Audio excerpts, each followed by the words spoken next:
Hi guys! Before I get into my review, I wanted to say if you're new to this channel, hello and welcome. I summarize and review the latest Bayanlış and Sanchal Kapımı episodes. Say what I like, didn't like, predict what might happen next. If you like these kinds of videos, subscribe to my channel and we will meet on a weekly basis. So at the end of episode 3, we were left hanging with a phone call and Eda fainting. Episode 4 starts right after, so Serkan is actually FaceTiming his doctor, checking on Eda, what he has to do. When Eda opens her eyes, she has this very loving look until she realizes that he's actually FaceTiming a doctor. Then she is like snapping out of it, and I thought it was really funny. And then there was this little back and forth. He insists on her going to the hospital. She's like, no, I don't need it, but you can still see that Serkan is very concerned about her state. Then he asks her why she actually fainted. So she remembers Melosh telling her that they have to talk to her, and then also Celine calling Eda and telling her that she and Ferit will come over and have dinner with them, I believe, and just to congratulate them on living together. So the reason was because she's not actually living with Serkan. She just got so stressed out because Celine will snoop around, she will see everything, that it's not true, that she invented this whole thing moving in with Serkan. So after that they go to Eda's place where Fifi, I still don't know the other girl's name, the lawyer friend, I think is Jagan, and Melosh. So Serkan and Eda drive there. In the meantime, we see Celine talking to Pugul. Pugul is very frustrated because Serkan keeps going away, not doing his job. She's still at the office doing her part. She's really frustrated because she doesn't really recognize Serkan, because Serkan was very focused on work. Nobody could really change his focus, and now Eda comes along and he's all over the place, and she doesn't like that. We also found out that Serkan didn't really appreciate Celine. He didn't spend time with her. They were in a relationship, but you couldn't really call it a relationship. For her, it's really hurtful to see him change that much and do all the things that she wished he did with her do with Eda. Pugul has this idea kind of, because she's like, well, it's very hard for you to see Eda and Serkan right in front of your eyes every day at the company. Serkan would lose his mind if Ferit would also be here with you all day at the company. So that's when Celine gets the idea to hire her fiance Ferit. Pugul tries to backtrack, but she can't really because Celine made up her mind. That evening Celine proposes this idea to Ferit because she's like, oh, I want to spend so much time with you, blah blah blah. He's very intrigued by her idea. She calls Alptekin, so Serkan's father. Alptekin accepts her proposal because he wants Serkan to go crazy. Aydan, so Serkan's mother, is there when Celine calls. She's like, don't do it, and gets kind of frustrated with her husband. I'm feeling kind of sad for her because she's between her son and her husband. Anyways, back to Serkan and Eda. So Eda and Serkan go to her place where her friends are waiting. They see Serkan. Serkan goes outside to talk to Celine because he wants to postpone the visit. In the meantime, Eda talks to her friends inside. They tell her that they saw Serkan at the restaurant with Celine and they think that he's cheating on her. Eda is really happy because that's the reason she's in that contract. So her reaction really raises a lot of question marks, but then she kind of solves it and says, well, it's okay, they're business partners, blah blah blah. She finds an excuse, but her friends don't really like that. So she goes outside, confronts Serkan. Her friends are watching. She tells him that they are watching because at first he was like, what's wrong with you? Well, that's the plan kind of. Why do you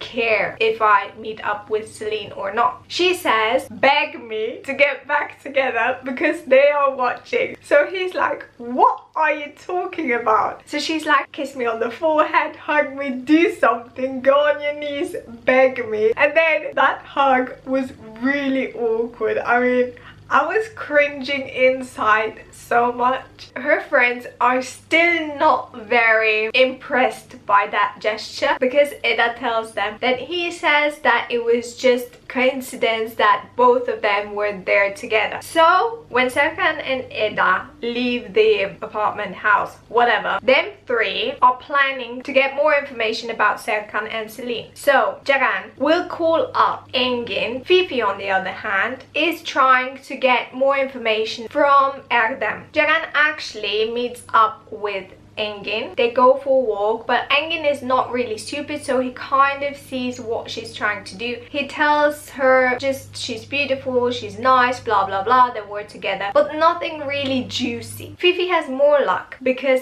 Eda calls Fifi to help her move her stuff from her place to Serkan's place because she needs to impress Celine and convince her that she's living with Serkan. It just happens that Erdem is also there and he just tags along and helps her. He starts the conversation somehow about Celine, I don't know, and Fifi is really intrigued, so she's like, okay, let's talk about her. But all that moving stuff comes a little bit later, so let's get back. We have Serkan and Eda at his place. The doctor is checking up on her. The doctor tells her that she needs to relieve her stress. Best thing would be to swim. She doesn't want that. She says that Serkan also needs to relieve stress, blah blah blah. There's a back and forth between them. Serkan says, well, in the contract it states that you do everything I say, so you have to swim. Because she doesn't really like to do that, she says that she can't swim. But no, before that she's very, I don't do that. But he insists because in 2 days they will all go, so Celine, Ferit, Engin, blah blah blah, the whole entourage will go to Antalya, so she has to swim because Celine will see her there and his girlfriend can't be a person who can't swim. So that's when Eda tells him that she can't swim, blah blah blah. Aydan keeps calling Eda because she wants to check up on her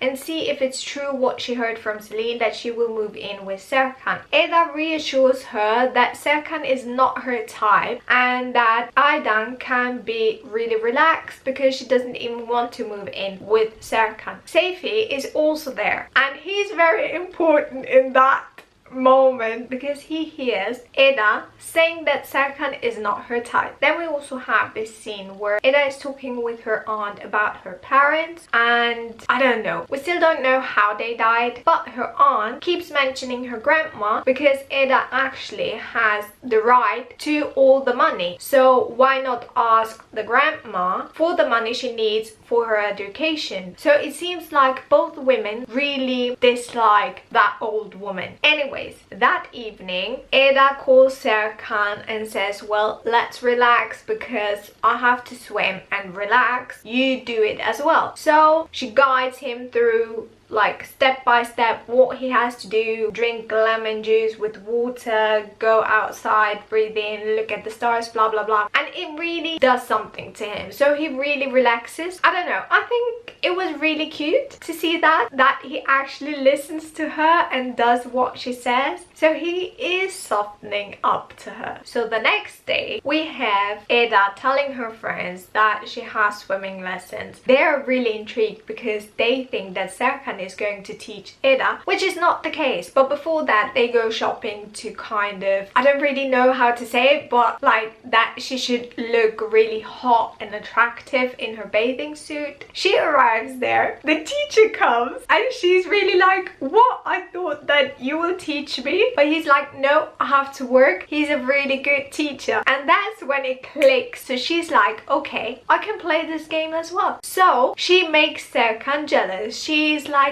oh, we have to do this together, oh, I like this very much, we have to do this twice a week. And Serkan keeps watching her. Seyfi is also there, that sits down, like they're both just observing what is happening. Eda is playing so good, like she's like, I have to hold you, I can't, I don't want to sink, blah blah blah. It was just hilarious. And seeing Serkan's reactions, then Serkan also asks Seyfi, did they talk about me? Seyfi says yes. Serkan wants to know know what. And Sophie tells him that Eda said that Serkan is not her type. And he's like, what? And then he keeps seeing her getting close to that teacher. So he's like, Eda, we have to go, come on. And it was just hilarious. You really have to watch it. A really cute moment was when she got out of the water and he brought her the towel. But I didn't really pay attention, so I'm not really sure if I'm mistaken here or not. Please let me know in the comments. But did Eda have her hair just in a ponytail or really up while she was in the water? Because when she got out, her hair, like her ponytail, was bone dry, but she kept wringing it, and I was like,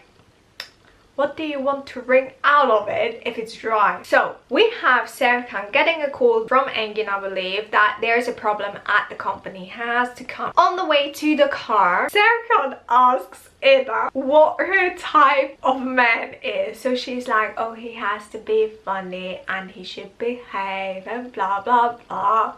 And he's like, not like that, but looks wise. And she's like, okay, she can summarize it in 3 words: smile, voice and hands. That moment was so hilarious. So he kept looking at his own hands, and then when they arrived at the car, he put his hand on the car and kept playing with his hand, and he was very gesticulative. And then when she got in, she said, don't worry, you have beautiful hands. And he's like, of course I have beautiful hands. But it was hilarious. I loved it so much. So when they arrived at the company, Engin tells him that the latest project, or some project they had just digitally, the person who wants the project also wants it drawn by hand, and because Serkan is the only one who can do that, he has to do it. But the deadline is like the next day. Before they arrive at the company, she says she's very nervous. He asks why. She says that it's just the company itself, and also he can't really stay calm for 10 minutes as soon as he walks in. So they have a bet. If he manages to stay calm for 10 minutes, she has to apologize. He was really trying to stay calm, but he was really close to exploding. You could really see him. Everybody was very confused why he didn't explode, why he didn't get angry. But anyways, we see Eda trying to draw. At first he was like, no, you can't do that, blah blah blah. Then she draws. He rips up the drawing. He says you have to pour your soul into it. So she tries again and again and again and again, and he rips it off. But then in the end he says, yes, you have talent, it's beautiful, and she's really happy. And in that moment, because she's so happy, she hugs him. You can see he really liked it. She's really awkward, like, I'm really sorry, because in the contract it says no touching. Oh, before that, Khan actually messages Serkan to meet up. I still don't really understand the reason why they met up. Khan was talking about something like Serkan is not on the covers anymore, maybe gossip magazines, I don't know. It was really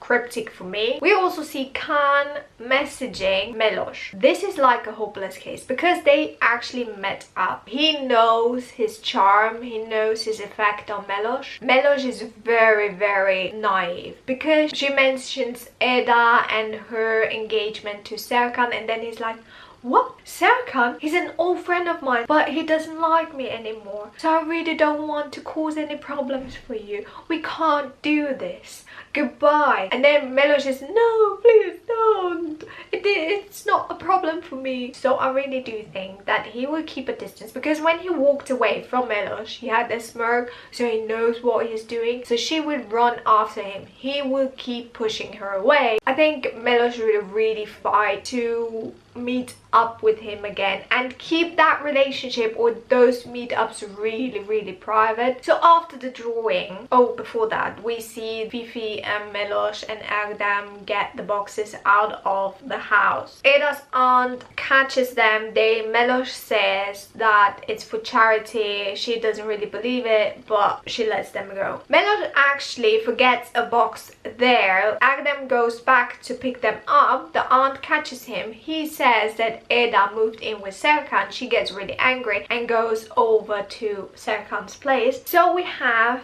Eda and Serkan going to the bazaar, just trying fruits, vegetables, blah blah blah, buying ingredients for the food she wants to cook. He doesn't like it because it has germs. He doesn't want to eat anything that's not washed, but she pushes grapes into his mouth, just stuff to try it out. He doesn't know how to pay those farmers. It was just, oh my god, he was so lost in space. It was just At home, Eda wants to unpack. Aydan comes, actually helps her unpack, says that Celine will for sure look in Serkan's bedroom and bathroom, so she has to put her stuff there as well. I'm starting to think that Aydan is getting used to that idea that Eda will be there more often, but she consoles herself that Eda doesn't really like her son. So she's like, okay, this is just a game. She doesn't like him. I don't need to worry. So Eda puts her stuff in Serkan's bedroom, also bathroom, blah blah blah. They go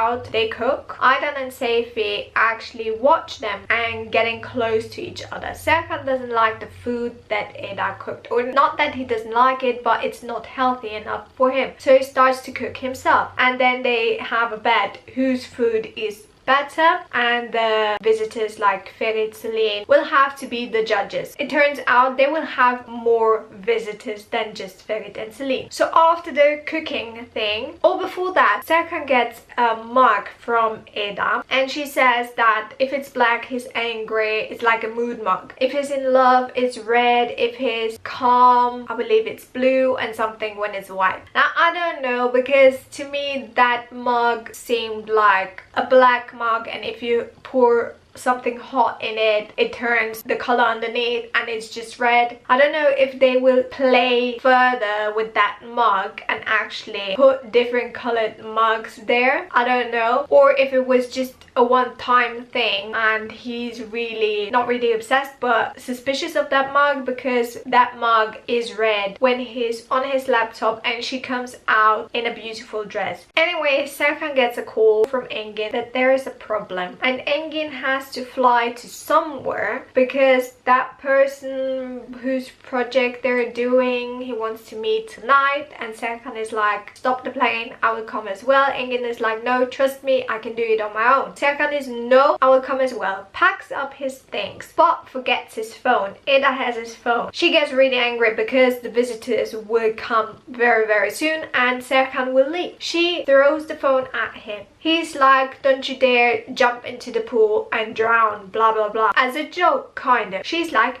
great idea. So she jumps in the pool. We see the scene from the trailer. He jumps in to save her. She then tells him that she can actually swim and it was just for him to not be able to catch the plane. So he gets really frustrated. They're still in the pool. Ferit and Celine appear. Her aunt appears. Seyfi and Aydan appear, and it's just like, what is going on? So they have this dinner. Celine actually asks who the cook was. Eda says it was Serkan. Celine is like, no way can he cook, and he says, yes, I did cook. So she's once again really, why didn't he do that while he was with me? So she's like, I have to go to the toilet, I'm sorry. She stands up, goes. Aydan signs to Eda that watch out, she's snooping around. Eda is like, do you want me to help you? And she's like, no, I know where to go. She sees everything. In the background, we hear Serkan telling her that he can't live with another person. He likes to be lonely in his own space. He likes the way it is, blah blah blah. She shouldn't take it personal. So she doesn't understand how did Eda actually manage it. She comes back. She tells Serkan about Ferit being a consultant and that they also need Serkan's signature. She says, let me get a pen. Goes to a different room. Now what I forgot to say is that before they started to cook, Sirius came with that engagement contract. Eda put it in that room because Fifi and Melosh came with the boxes, so she just put it on the table. She remembers that contract is on the table and that table is in the room where Celine is going. So she runs after Celine. Celine reads it. Eda rips it out of her hand, but Celine still has the upper part that says engagement contract. She goes out, says that's an engagement contract, and